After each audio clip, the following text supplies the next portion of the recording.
ஒண்ணு மட்டும் சொல்வார், நீ எங்க வேணா கட்டிக்கோ, ஆனா பின்னாடி இருக்கிற என்னோட ஓலை குடிசையும் என் மாட்டு தொழுவத்தையும் மட்டும் தொடாத, என் வீட்டையும் என் மாட்டையும் மட்டும் தொடாத. கதை எல்லாருக்கும் தெரிஞ்சதுதான். அவருடைய வீட்டை இடிச்சு தரமட்டமாக்கிடுவாங்க. தலைவர் அதை பார்த்து அப்படியே நொறுக்கிடுவார். ஏன்னா அவரோட அம்மா அடிக்கடி சொல்றது, இது வெறும் வீடு இல்லை அண்ணாமலை, உங்க அப்பா கட்டின கோவில். இங்க இருக்கிற ஒவ்வொரு கல்லுலையும் ஒவ்வொரு தூண்லையும் அவர் இன்னும் வாழ்ந்துட்டு தான் இருக்கார். அண்ணாமலைங்கிற ஒரு வெகுளியான மனிதன் இரும்பா மாறி தொடைய தட்டி சவால் விடும் அந்த காட்சி இந்த நாள் உன் டைரியில குறிச்சு வச்சுக்கோ. அந்த காட்சி அப்படியே மெய் சிலிர்க்க வைக்கும். அந்த படத்தோட ஒவ்வொரு காட்சியும் அதற்கு பிறகு பட்டாசு மாதிரி தெரிக்கும். பணம் வேண்டாம், நிலம் வேண்டாம், நாங்க சந்தோஷமா வாழ்ந்த அந்த வீடு தான் வேணும். அதுக்கப்புறம் தலைவர் அந்த படத்துல சிரிக்கவே மாட்டார். அவங்க அம்மா கூட கேட்பாரு, என்னப்பா அண்ணாமலை சிரிப்பே போயிடுச்சுப்பா முகத்துல இருந்து. புஷ்ப கூட இருப்பாங்க. ஒரு வீடு என்பது சுவர், சிமெண்ட், கற்கள், மரங்கள் ஆகியவற்றால் ஆன ஒன்றல்ல. அது அன்பும் பாசமும் மகிழ்ச்சியும் நிறைந்த உணர்வுகளால் நிரம்பிய ஒரு வாழ்விடம். இப்பெல்லாம் 3 நாள் வெக்கேஷன் இருந்தாலே லீவு. முன்னாடி எல்லாரும் நடுவர்களே கையை வீசி வீசி நடந்துட்டு இருந்தாங்க. இப்ப வெக்கேஷன் போனா கை இப்படித்தான் இருக்கு. வெளியில மலை அருவிகள் எல்லாம் இருந்தாலும் யாரும் அதை நேரம் பார்க்க மாட்டேங்கிறாங்க. எல்லாரும் இந்த தொலைபேசி மூலமா தான் பார்த்துட்டு இருக்காங்க. எல்லாரும் கூட இருக்கிறவங்களே கடைசியில போட்டோ எடுத்து அதுலதான் பாக்குறாங்க. யாரும் பேசிக்கிறது இல்லை. வெளியில போனோமா வந்தோமா இல்லாம 100 போட்டோ, 20 ரீல், 10 ஸ்டோரி, 20 ஸ்டேட்டஸ், முடியல. இப்பெல்லாம் முன்னாடி எல்லாரும் வீட்லயே சந்தோஷமா இருந்தாங்க. வீட்டுக்குள்ளேயே தாயக்கட்டம் ஆடுறது, மொட்டை மாடியில கதை பேசுறது, அப்புறம் டெக் எடுத்து படம் பார்ப்போம். அது பயங்கர சந்தோஷமா இருக்கும். ஏன்னா மொத்த குடும்பமும் வெளியில போய் பார்த்தா ரொம்ப செலவாகும். அதனால வீட்லயே டெக் எடுத்தோம்னா ஒரு படம் இல்ல 5 படம் பார்க்கலாம். அப்புறம் மொத்த தெருவே கூட பார்க்கலாம். நீங்களும் அமெரிக்கா ஒரு 10 வருஷமா வந்துட்டு இருக்கீங்க. வீடுகள்லாம் எவ்வளவு பெருசா இருக்கீங்க. எல்லாமே பிரமிப்பு, எல்லாமே பிரம்மாண்டம். ஒவ்வொரு வீடும் 3000 4000 சதுரடிகள். எங்களுக்கு இங்க புளோரிடால தெரு முக்கிலேயே கடல் இருந்தாலும் வீட்டுக்குள்ளேயே நாங்க நீச்சல் குளம் வச்சிருக்கோம். அது மட்டும் இல்லாம ஹீட்டிங் வசதியோடயும் இருக்கு நீச்சல் குளம். ஒரு 3-4 வருஷமா ஒர்க் ஃப்ரம் ஹோம் கலாச்சாரம் அதிகமாயிட்டதுனால வீட்டுக்குள்ளேயே எல்லா வசதியுமே வச்சிருக்கோம் நாங்க.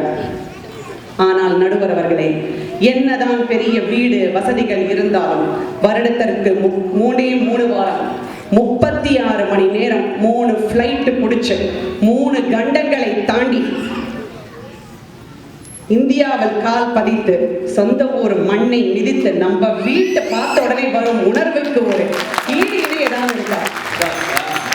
ஒரு கூட்டு கிளியாக ஒரு தோப்பு குயிலாக பாடு பண்பாடு, இறை தேட பறந்தாலும் திசை மாறி திரிந்தாலும் கூடு ஒரு கூடு, எங்க போனாலும் திரும்பி வர ஒரு கூடு வேணும்.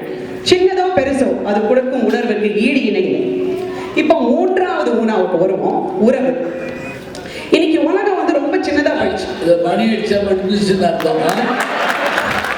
இது ஒரு 2 நிமிஷம் உணர்வை முடிக்க முடியாது. போனோம்.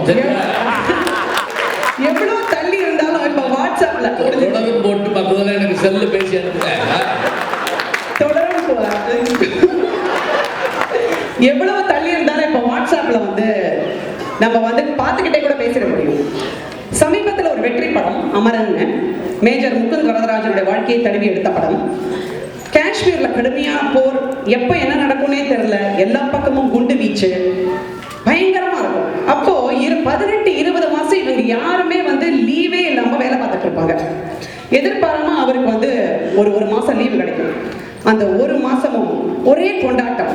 அம்மா கையால சாப்பிடுறது, அப்பா கூட வாக்கிங் போறது, அக்கா தங்கச்சிங்களோட பேசி சிரிக்கிறது, மனைவி மகளோட நிறைய சந்தோஷமான நேரம் செலவழிப்பார் அவரு.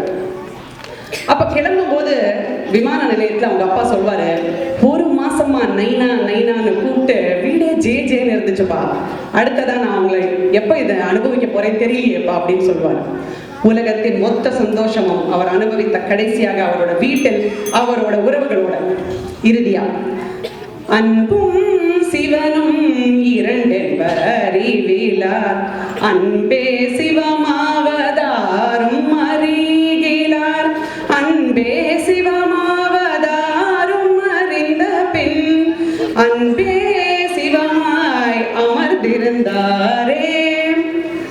இதோடைய பொருள் கடவுளை வெளியில தேட வேண்டாம், அன்பு எங்க இருக்கோ அங்கே கடவுள் இருப்பார். சபாஷ். அதனாலதான் கடவுளை அடைவதை கூட வீடு பேர் அடைவதுன்னு சொல்றாங்க.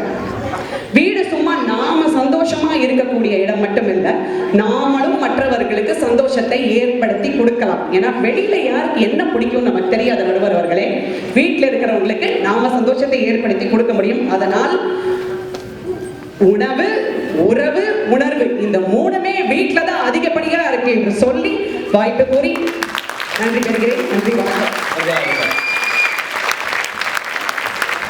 ரஞ்சினி அவர்கள் முதல்ல வந்த உடனே கொஞ்சம்